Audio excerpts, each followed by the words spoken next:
All right, and as said, the webinar is now being recorded.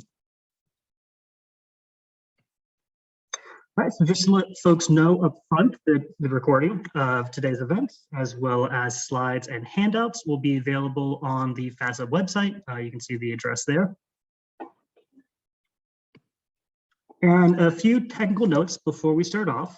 We'll have both speakers present before our Q&A session. I'll use the Q&A box for that portion of the webinar, so please enter your questions there. Questions will be anonymous and they can be upvoted. So be sure to check it out, even if you don't necessarily have a question of your own.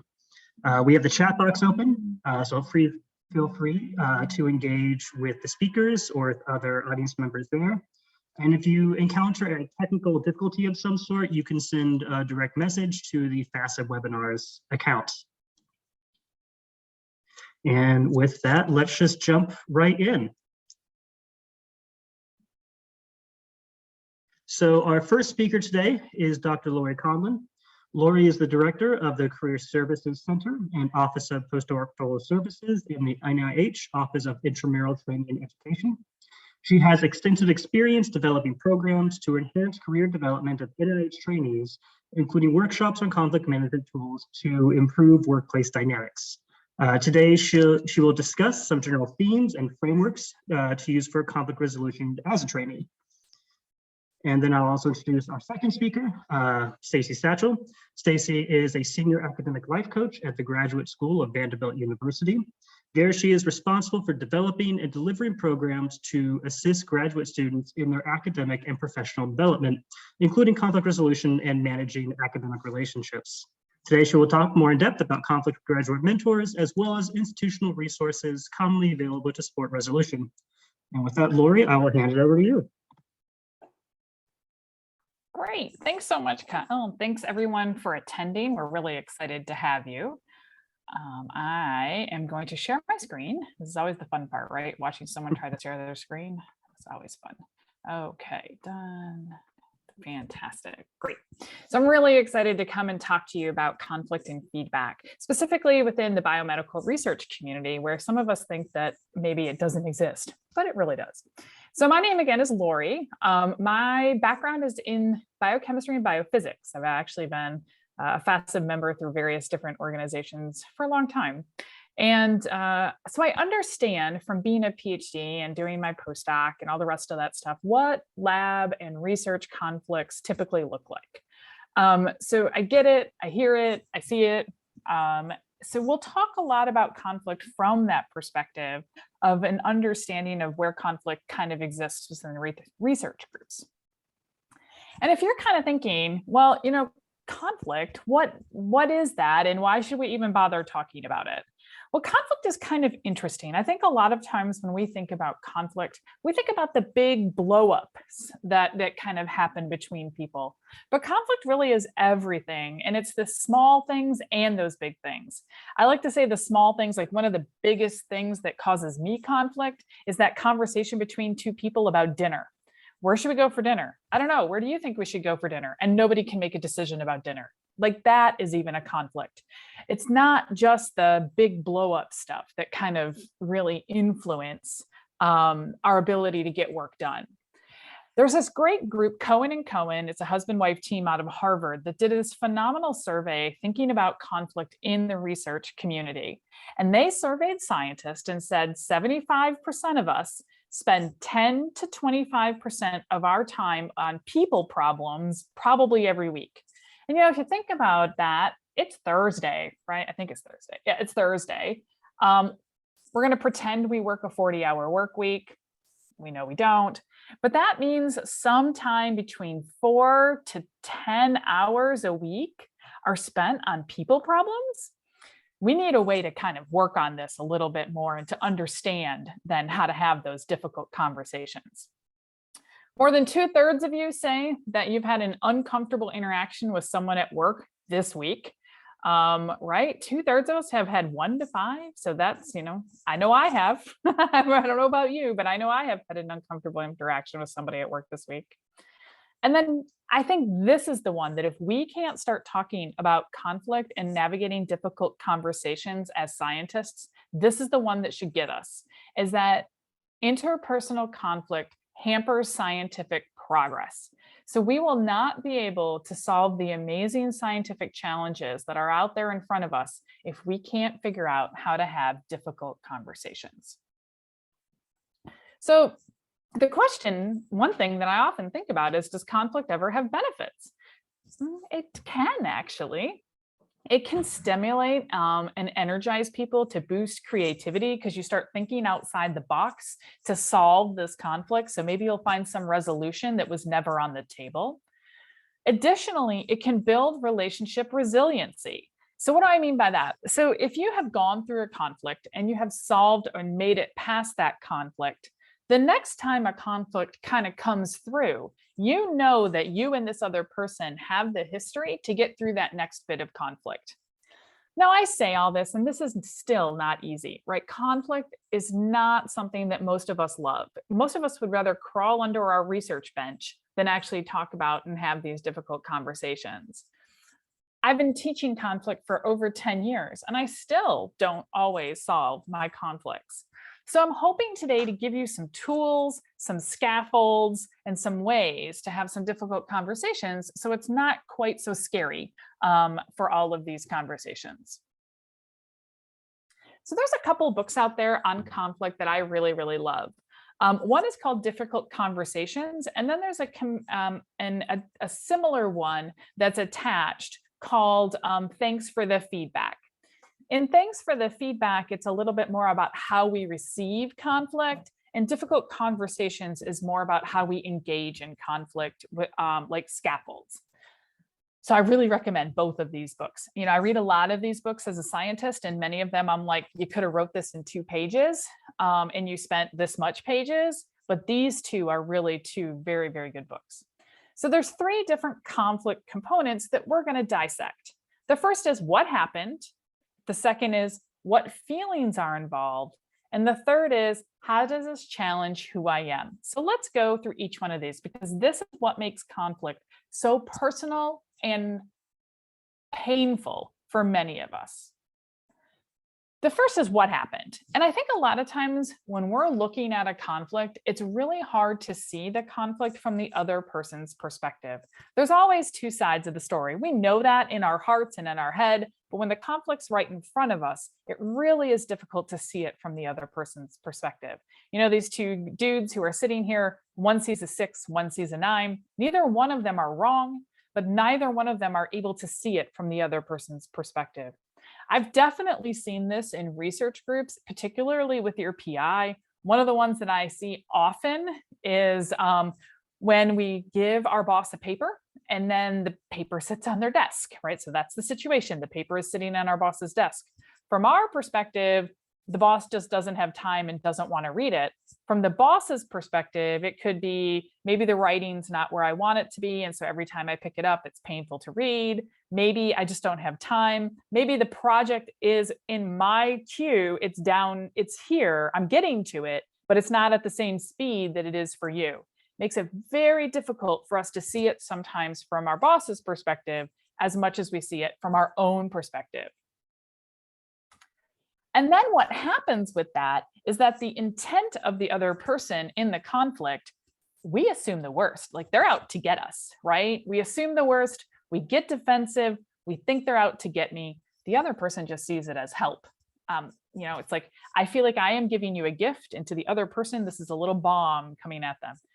I'm a notorious backseat driver. It's horrible. I know it. I know it. I get in the car and I say, today is the day I'm not going to backseat drive.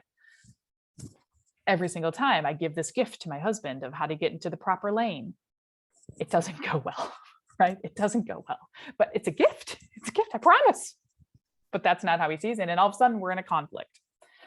One way to get past this intent does not equal impact is to really view the conflict as a hypothesis, right? And so in science, we all know we can't just gather the data that supports our hypothesis. We have to gather the data on both sides, right? We have to gather the pro and the con. So we have to be able to see it from both perspectives. A good scientist doesn't just prove their own hypothesis, they're out to get me. We, as a good scientist, we try to see it from all perspectives. That's the best way to kind of start thinking about embracing what the other person's intent could possibly be. The next thing that really goes along with this is the feelings and the emotions that come in. And I know as scientists, we would rather, like, feelings don't belong in the research space, right? But they're there because we are human. And so I like to put up this infographic of emojis because I feel like it gives us a chance to see the breadth of different types of emotions that can kind of come into conflict. Because a lot of times we just think of angry, the one in the top upper, I don't know, left or right, whatever that is, right? That the red one. And there's so many more disappointed, annoyed, frustrated, worried, insecure, right? All those other emotions are there. And one important part about feelings and emotions is that both sides have emotions and feelings. And so we often only think about it from our own perspective and of how frustrated and angry we are. And we forget that the other person is frustrated and angry. A couple of things that go along with this that I want to point out is there's some really good body of literature from a group that does nonviolent communication that really talks about how to engage feelings and emotion. So if this is something you'd like to explore more of, then look at nonviolent communication. Another one that kind of exists around here is hot button issues, right? So hot button issues are things that drive me up a wall, but may not drive Stacey, for example, up a wall. She may be like, I don't care, right? That's something that doesn't bother me, right? So for me, it's perfectionism, right? So I want something to be just about good enough to get it out the door, where there's other people that it actually has to be 100% perfect before it goes anywhere. Now, when the two of us try to work together, I'm like, just do it. And the other person's like, but we're not done. And so all of a sudden, our feelings and our emotions and our values kind of come into play there. And the last one, the difficult conversations really talks about, as well as thanks for the feedback, is how conflict pokes at who we are at our core. And I think this is really kind of where things come into it, is because when the conflict comes our way, and maybe it's poking at if we're competent, are we doing a good job? And I think for us as scientists, this is probably one of the biggest ones, because when people, especially in research groups, the conflict is usually about maybe some of the science or how we're doing the science or the pace of the science or something like that. And then all of a sudden you feel like you're not doing the job that you're supposed to be doing, and it really goes to your core. It also, sometimes it's a good person, whether you feel like you're a good person, you're trustworthy, you're loyal, maybe something happened and you forgot to do something in the research group. And now this has caused a lot of conflict. And now that's poking at whether you're a good person or not. And the last one is worthy. Are you worthy and you're able to succeed, right? So I think of this one often when people are thinking about their careers, and the boss is making decisions on whether you're worthy to get to that type of position or not. All of this deeply personal side of conflict definitely causes us to be defensive and bring our hackles up. And it causes those automatic negative thoughts or cognitive distortions, whichever you want to call them, to really start to spin up. These are things such as that perfectionism, fortune telling, when you're kind of deciding, you're making up a whole story in your head and deciding where it's going to go, and no one else has actually been part of that conversation. Imposter fears, those kind of things all kind of come in to play at this point. When we're thinking about that inner voice, we need to reframe it to help us get past that conflict. So we can start thinking about identifying what thoughts went through our head. And if we're just focusing on the negative, how can we see it from a different perspective? And then evaluating it. Is it true? Are what we're hearing, those imposter fears, et cetera, are they true? What would I tell a friend if they said the same type of thing?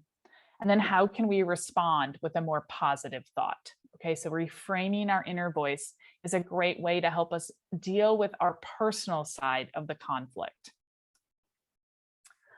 But that's not all. If we only deal with our side, we're never actually having the conversations. So I want to put this situation out here because we're going to use this in a couple of different slides as we go forward. During group meeting, everyone's had this one, that your fellow postdoc interrupts you all the time. You feel like you never get through your data, you're getting stuck on tangents that just don't matter, and you're super distracted because you feel like you can't get through. Your boss has commented that you look a little unfocused. And yesterday during group meeting, they interrupted you 4 times. And you're like, boop, I'm done, right? All right. Well, let's think about this for a second. What happened, right? The put out there is that they interrupted you, but the impact to you is that it's slowing you down. And the intent that you likely have given it is that the person is trying to show up that they're a better scientist. They're trying to put you down. They're trying to make it look like you don't know what your work is, right? That's what's going, that's the tape that probably is starting to go with our head. What if we saw it from another perspective? And what's happening is that they're really thinking about how to help you. They're really excited about your project. They have a lot of background in your project, and they're just, this is how it worked in their past lab, right? So that everyone interrupted each other, et cetera. So their intent is to help you get better. What you hear though, is them tearing you down. So the emotions, the feelings that are in here is you're probably angry, frustrated, annoyed, all the rest of that stuff. Heck, we don't really know because we haven't really assessed the conversation, but maybe they're excited and happy and just ready to help, okay, as part of their emotions. But probably what's also happened is that this is going to your core of if you're competent as a scientist, because it feels like you can't get through your data. Your boss has started to feel like you're commenting that you're unfocused. So we have to navigate those emotions that are kind of going in with us, but then we also have to learn how to have a conversation. There's a couple of different feedback models out there, some scaffolds around difficult conversations. Some of the best ones are Center for Creative Leadership. I really like this group. This really tries to put the situation and the feedback and the conflict in attaching it to a time, a place, a circumstance. It's really important to do that, because otherwise it comes to you always and you never. And then that blows your entire conversation out the window. So yesterday kind of thing, right? And then state the observable behavior, what you saw, okay? And then the last one is the feelings and the impact that you have. So this really kind of helps you kind of start having those conversations. This is for a different conflict, but this is kind of how you would use the impact, the situation, and the behavior. I'm angry right now because you've taken the equipment without asking if anybody else has plans. I'm having trouble completing my experiments, and I feel like my work is suffering. Now, there's 2 things about this. These are not easy conversations. And so I do recommend that you start out with easier conversations first and then work your way up. Like start out with the one, where are we going for dinner? I don't know, where are we going for dinner? Like start with that one because it's easy. The other thing is body language, tone of voice, all that stuff still comes into play. When I read this one off, I kept it pretty neutral to kind of have this conversation with the other person. Because if you go after them really angry, because you are angry probably, I'm angry right now, you've taken the equipment without having any, I'm tracking it, like no one's going to listen to you because they're putting up their wall of defense. So you have to learn how to take a step back and engage in the conversation in an open and willing way to have a dialogue. You also can't be a timid mouse. I'm angry right now. You took the equipment. You didn't ask if anybody, and like no one's going to listen to you because they're like, shh, peace out, right? So you have to find this delicate balance of having this conversation in a way that you can actually invite dialogue. Here's some other scaffolding you can use. I give you lots of scaffolding because I know it's not easy. And so if I give you lots, I want you to be able to pick and choose what best works for you, right? So stating the constructive purpose, describing what happened, giving the individual a chance to respond, offering specific suggestions. What I would actually even add on to that one is come up with solutions together. If you come up with the solutions and you give it to someone else, they're less likely to take it as if they both came up with the solution together. And then also summarizing and kind of putting it into context. So if we go back to, our situation with that postdoc that keeps interrupting us, it would look a little bit like this. I'd like to talk about group meeting yesterday. When I was presenting my data, I feel like you stopped my presentation 4 times. I'm really frustrated and I feel like I can't tell my data story and get the critical feedback I need. Can you hold your questions perhaps next week until the end? All right, great, blah, blah, blah, blah, blah. We talked about X, Y, and Z. If that doesn't work, we'll relook at it. Again, this is not easy. Parts of it won't work for you, parts of it will, but I want to give you the scaffold to open those conversation doors. Passive aggressive is something also that we all have to deal with. That's the person who you just, passive aggressiveness, right? One of the things in dealing with passive aggressive that's super important is to recognize that it's happening and to refuse to engage your emotions. It's very likely the other person has no idea that they're doing passive aggressive type behavior. They've done it for their entire life. That is what has worked for them. They don't see it, and it's very hard to change their behavior. What you can change is your response to their behavior. And how you try to reframe the conversation, even with them as part of your other parts of your scaffold that you're going to use.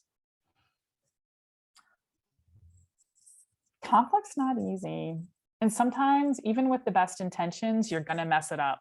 So I do recommend also that you can call a do-over, right? I need a do-over, please. And that is perfectly a legitimate way to navigate conflict conversations.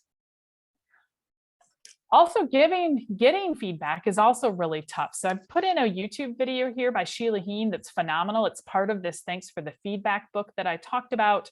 And we also have a whole YouTube video on our webpage on feedback resilience. So I really recommend that you start thinking about how you take it in, and then how do you navigate your emotions around feedback. Lots of resources out there. Thanks for the feedback, crucial conversations, becoming a conflict competent leader. I love mindtools.com. It's a phenomenal website on all kinds of leadership and management topics.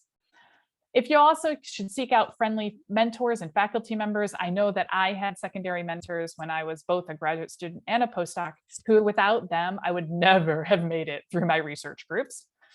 Your program director, your graduate school, your postdoc offices, all these people are here to help you out through these conversations. And many of you also likely have an ombudsperson on your campus that you can go talk to about conflict resolution. So I really appreciate you listening to me here. I'm going to hand it over, I think, now to Stacey to think about the next part of this conflict conversation. Great. Thank you, Lori. So thank you all for being here. I'm going to kind of take some of the things that Lori talked about and talk about some other aspects of that. One thing that I want to make sure, and I think Lori, I'm not going to speak for you, but I assume you probably would want this too, is that this is all important information for you as graduate students and maybe postdocs now, but it is even more important as you go through your career and you become the leader and the supervisor. I think you probably know most, I would say, faculty don't have this kind of training. They don't have training on how to be a mentor, how to work through conflict and everything. So we hope that this information will help you now as you navigate your graduate school time, but then also as you move into leadership positions, hopefully you will remember this and you will take that training in and, create better systems, create a better environment for your own graduate students, postdocs, whoever works with and for you. So with that, I'm also going to go through the whole thing of sharing my screen. And let's see, yay, I think I got it. Okay, so I'm going to talk about navigating these academic relationships, but first I want to spend just a little bit of time talking about what it is that I do, because the big reason I want to do that is that my position was actually developed because graduate students and postdocs went to the dean of the graduate school at Vanderbilt and asked for such a position to be developed. They wanted a support position. They wanted someone they could talk to about how to do their best work, and whether that meant progress, productivity, or navigating academic relationships, getting through communication and conflict issues, or getting a mediation. And so it was actually graduate students and postdocs idea, and they worked with the graduate school to develop this position. So I wanted to include a little bit about that, because maybe at your home institution, you don't have a support position like this. Maybe it's a conversation you can start with the leadership of your graduate school or postdoc office. And so I do work with graduate students and postdocs at the university here, and just wanted to include that in case you want to take that idea back to your institutions. So I always start with a little quote by Brene Brown. She's like my guru, and I use her in everything. I will use her again in this session. So I highly recommend her TED Talks, her books, everything. She is a PhD herself, and so therefore she does understand the process. I do not have a PhD. I have worked with undergraduates, graduate students, and postdocs in the university setting for over 25 years now, and faculty as well. And so that's where my frame of reference comes. So this quote really does kind of create a foundation for all the communication and conflict work that I do with graduate students, postdocs, and faculty at Vanderbilt. Clear is kind, unclear is unkind. Stop avoiding the tough conversations because you think you're being polite or kind to people. That's not kind. Most, if not all, of the conflict that I see in the academic setting is because someone was not being clear about what their needs were, what they meant, what their expectations were. And that is really a key, a foundational piece of all of the communication you will have. So I want you to remember that whenever you're thinking about how you're communicating with others, or if something isn't clear to you that's being communicated to you, how can you ask a question to make it clear and make sure that you understand and can move forward?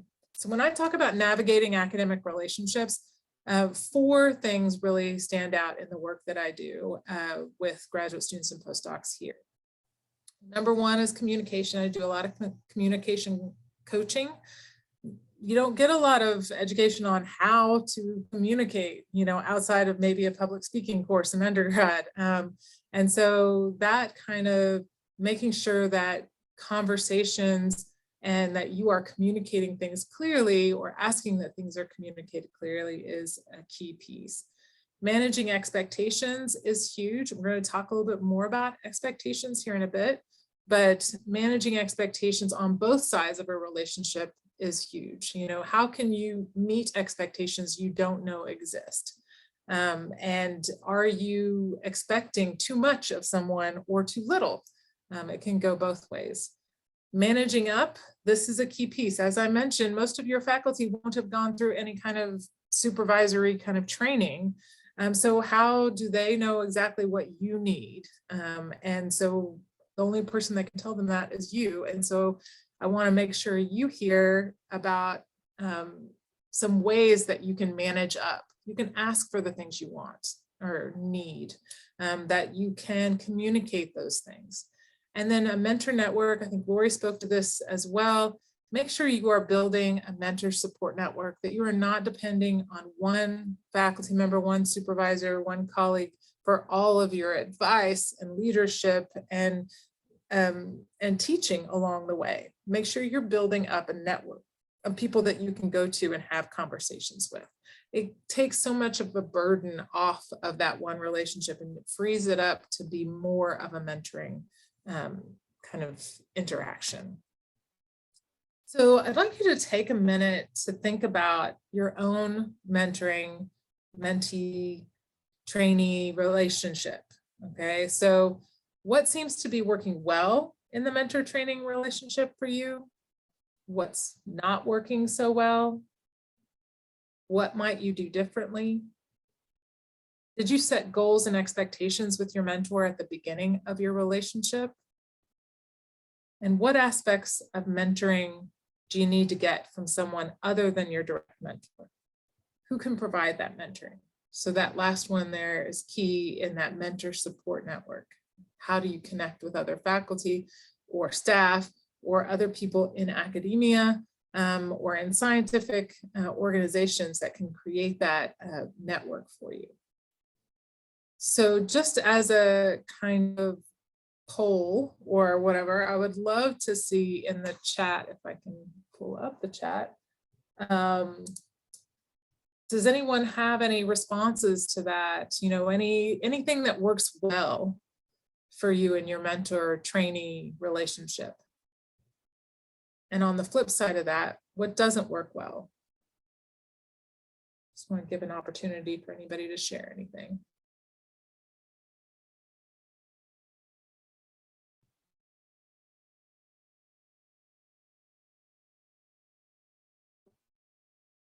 And a key question is, did you set goals and expectations? That's something that I always start my conversations with graduate students and postdocs with. Did you have expectations coming in? So thanks everybody for putting some things in the chat. What works well? Being clear with both parties when expectations change, that is key. And regular check-ins, not just meeting at review time or when there's a problem, works well. That's huge too. A lot of people don't get how much that interaction on a regular basis actually makes such a big difference. It takes a lot of weight off of those review times. Any others? Well, we will move on. Thank you so much for contributing there to the chat. Whoops, wrong direction. So when I talk to graduate students and postdocs about, when they come to talk to me about a conflict that they're in, there seem to be some really key sources of that conflict. Goals and expectations, roles, like who has what role in the lab or in the research group, methods, what methods are being used in the experiments, in the project, communication style. You have two people that communicate very differently, using some of those examples that Lori used before, like what if you have someone who is very passive aggressive and the other person is not and doesn't know how to deal with it. You know, these communication styles can play a huge role. Relationships, quality, timing and progress. Maybe you're not making the progress that is expected of you, but maybe that expectation was not clearly communicated to you. Resources, work styles and values, and culture. So those seem to create the list of sources of conflict that we work through and try to find different ways to communicate on those. Identity can play a huge role in how we communicate. And so I really want you to think through your own personal identity and how do you think that that plays a role in the way that you communicate or work through conflict? How does it play a role for your faculty or for your colleagues? And when I'm talking about identity, what I'm most kind of focusing in on are some of the racial, ethnic, country of origin, invisible or visible disabilities, first-gen college student, urban or rural background, your own personal identity. How does that play a role in how you communicate? So can you think about how your own identity has played a role in your interactions? What are some of the stereotypical roles and reactions in a complex situation? And what are your own inhibitions when dealing with a complex situation? Just kind of think about that for a second, because a lot of times we don't think about how much our identity may be playing a role in how we're communicating or working through conflict. These are some of the ways that identity can play a role. Number one is negotiation skills. Negotiation skills are the ability to advocate for oneself and the confidence to ask for what one wants. So how does your identity play a role in your ability to negotiate or to advocate for yourself? One example that I can think of that happens quite a bit with students that I work with, particularly international students who may come from cultures in which they were taught to only respect and not challenge anyone that is older than them. And so they may have a very difficult time challenging their faculty or asking questions even, or speaking in class, which that may seem like it's goes against or challenges in a class. So thinking about how identity may play a role in the way that someone communicates in that way. Emotions, are you someone that gets quite emotional, whether that be anger or crying or whatever, whenever you get upset? You know, and how does that play a role in your communication?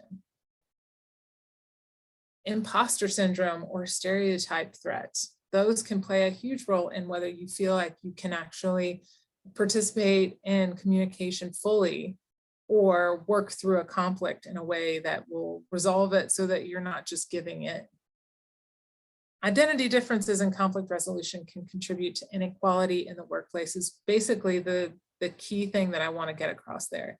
So if your identity does play a role, it's not that you have to hide or change who you are, you just have to know how that may be affecting it and see if there are different ways to interact or some kind of support or access to resources that you need to be able to get through that conflict.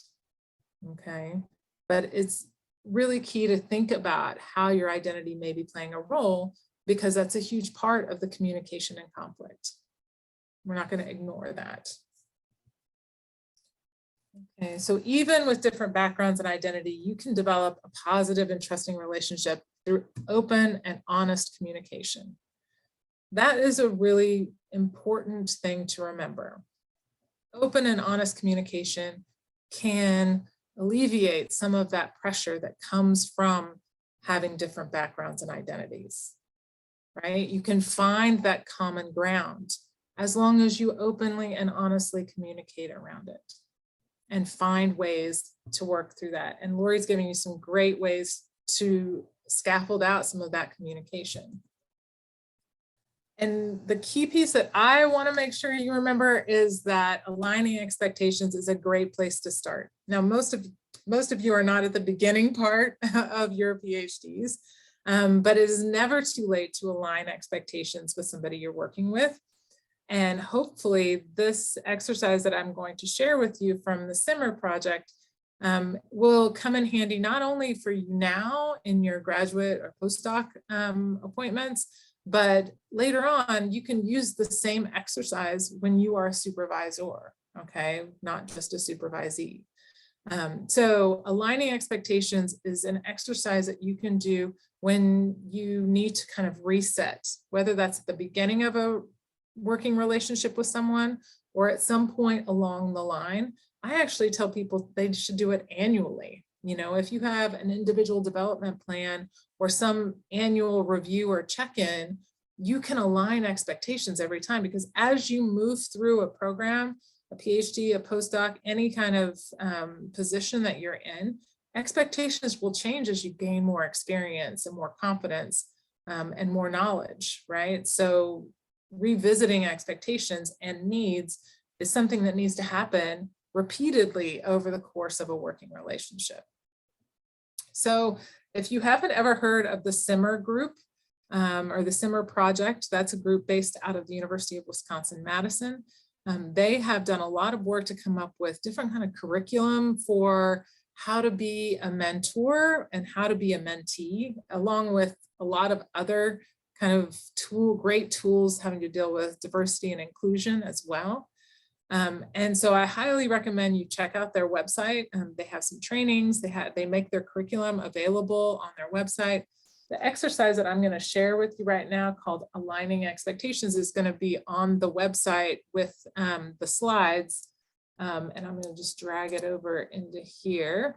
And so it is basically, it creates this, it's like an exercise from their curriculum. And it's basically a worksheet for a graduate student, and then a separate one for the faculty member or PI, and you do those separately and then come together and talk things through about what the different expectations, or even like a lot of graduate students don't know what they should be expecting. So it really gives a great framework for that conversation so that you know what's expected of you and you can revisit those things as you go through your career. So that will be actually on the website, and it takes you through all of this, but also at the end, it gives you an example one from a faculty member at the University of Wisconsin-Madison. This is a compact, a final draft of what they came up with in working with their graduate student.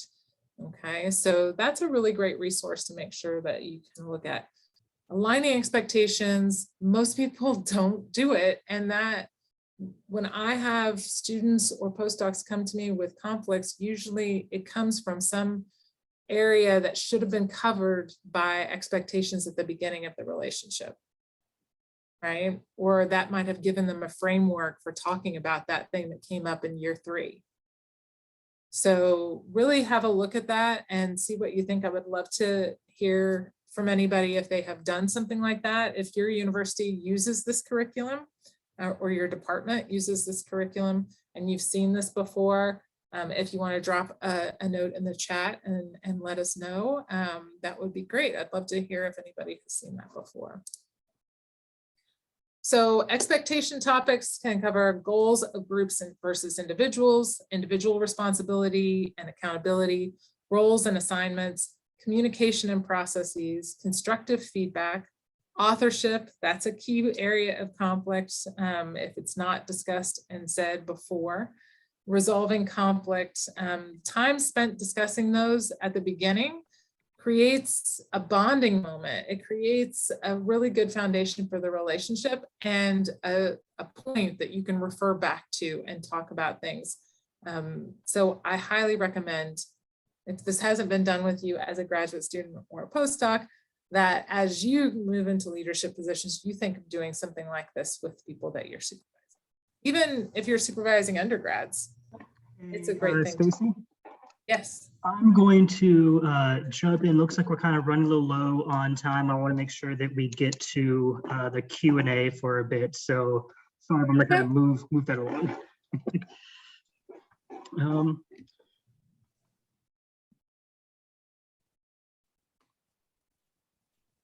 All right. Okay, so thank you so much to Lori and Stacey for those presentations. Lori, having those multiple scaffolds, I think will be great to speak to what I'm sure is the diversity of experiences of those in our audience. And Stacey, that was a really helpful dive into mentor-mentee relationships and the way that identity can play into some of those politics. So I'm going to start off with a question to both of you. So let's say there is a history of conflict between two individuals, say myself and my PI, or myself and a supervisory postdoc. So this is history of conflict. How do I press the reset button on that conflict relationship, so to speak?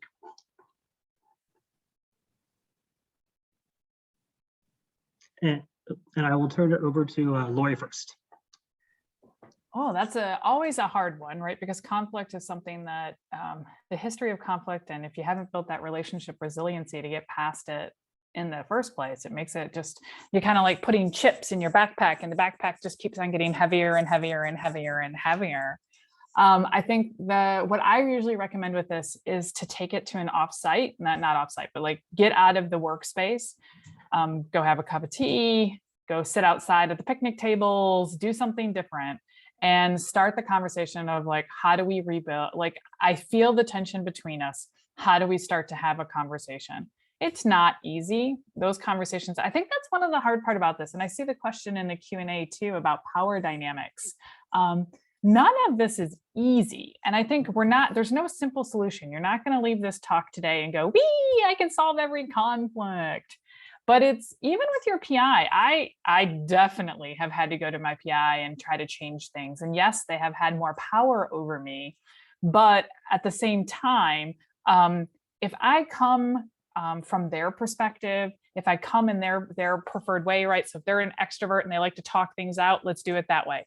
If they're an introvert and would rather have some more time to know what's coming down their pike, if they really like the details or do they like the big picture, all those types of things, I have to think about all of that because that's exactly how I come in and try to hit the reset button multiple times. How about you, Stacey? You want to pop in on that one? Sorry, finding the unmute button here. Yeah, I would second everything that Lori just said. I think that it's important to really tease out what is the actual area of concern. Like if it's a history of conflict, like is it one thing after another, or is it the same thing over and over again, right? So figuring out whether it's one thing that needs to be addressed or whether there was an initial thing and then things just keep layering on top of there. Because if you don't kind of find out what the thing is that keeps irritating the conflict, then you'll just keep doing it, whatever it is. So I think it's really important to do that. And don't be afraid to bring somebody else into the conversation. If there is somebody that is trusted in your area, maybe it's not, I don't know that you'd want to, so say it's not a PI, maybe it's a postdoc or a colleague. Going to the PI to mediate a conversation, that's probably not the best thing, right? Because then it like exposes the conversations to a power structure, kind of going off of what is in the Q&A. So finding a trusted person who can help kind of tease that out if you can't seem to do it on your own can be really key. And that's especially true for the next part of it. You know, how many times do I have to hit the reset button, right? That's when you go find someone else and say, because I can't, there's no if then statement for that. If you go through it 7 times, then hit bye-bye phase, right? There's no if then statement, and each conflict is different. So that's when you really need your mentors to kind of come off and start that.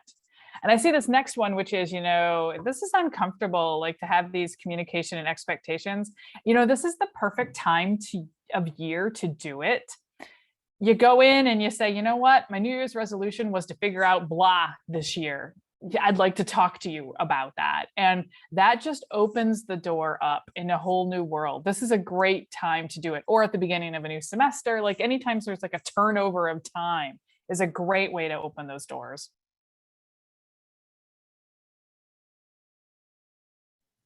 Yeah, and I would also say that anytime something has come up that has kind of created a communication glitch or a conflict, like say, you know, your PI has expressed unhappiness with the progress of something or something like that, I think that's a time whenever you can actually say, well, can you tell me more about what you're looking for here? You know, how can I show you that? Like, what is the expectation around that so that I can meet that expectation? If you make it about, you know, you want to meet that expectation, if you know what it is, tell me more about it. That can also be really helpful.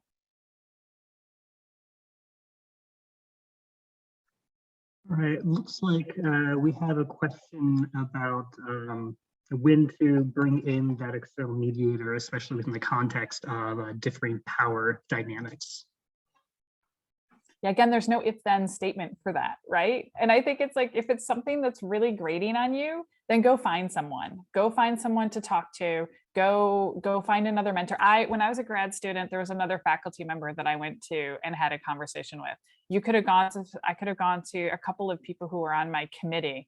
I had the program director of the grad program in bio I could have gone to. Like, I had lots of other people. So an external mediator, I don't know if I need all that, but sometimes I just need advice. Help me practice this conversation with someone else. And that was super, super helpful for me.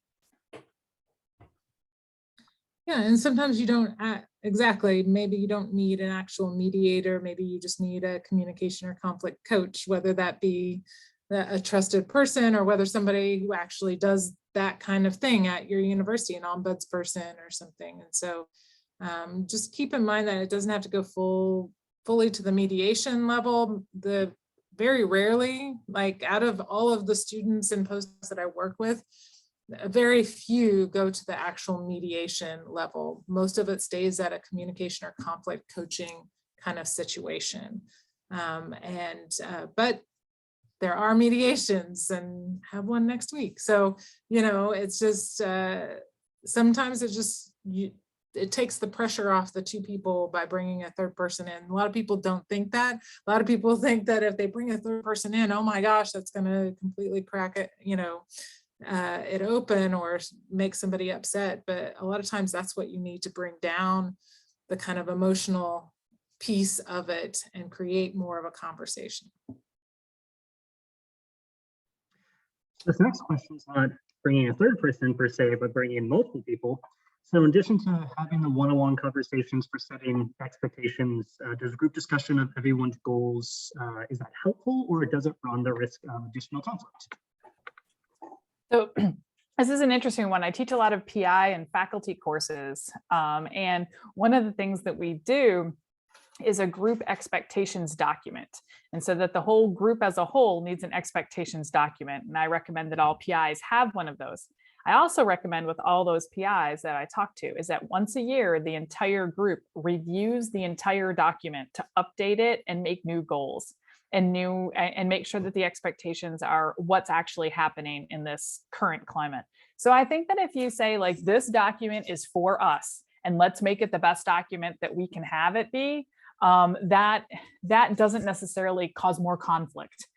It just opens the dialogue. Furthermore, it means that everybody's read it once a year. Yeah, I think that if it's as a research group or a group that's working together, it can be really helpful to get everybody on the same page. I haven't seen it create a lot of conflicts. It actually creates a foundation that you can work through conflicts or refer to an agreement. So just like Lori said.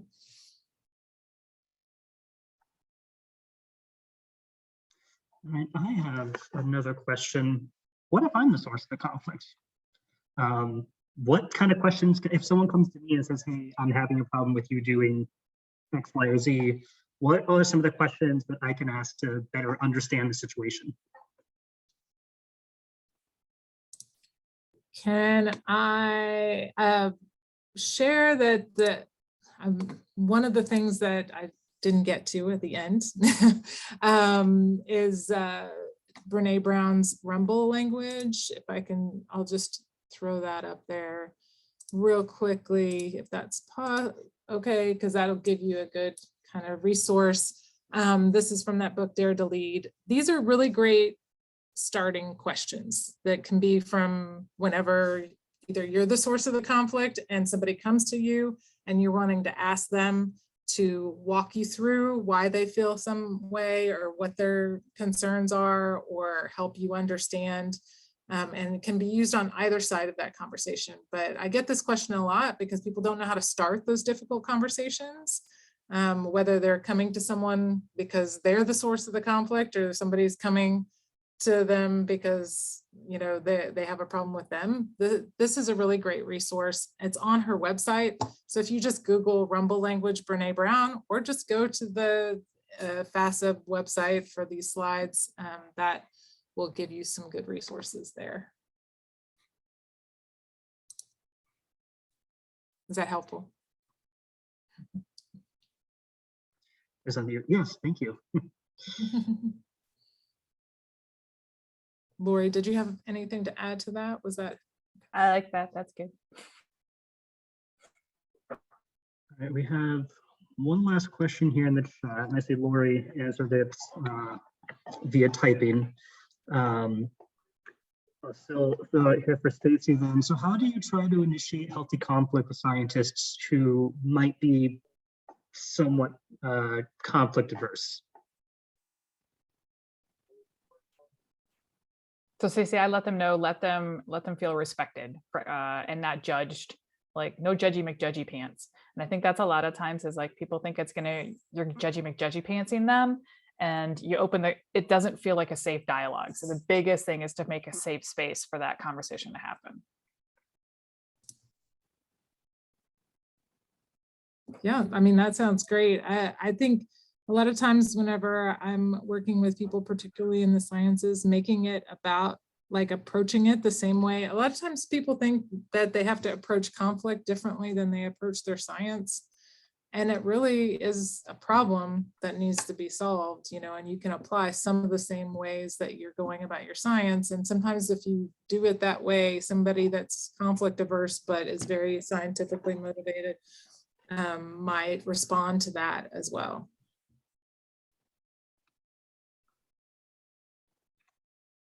Great, thank you.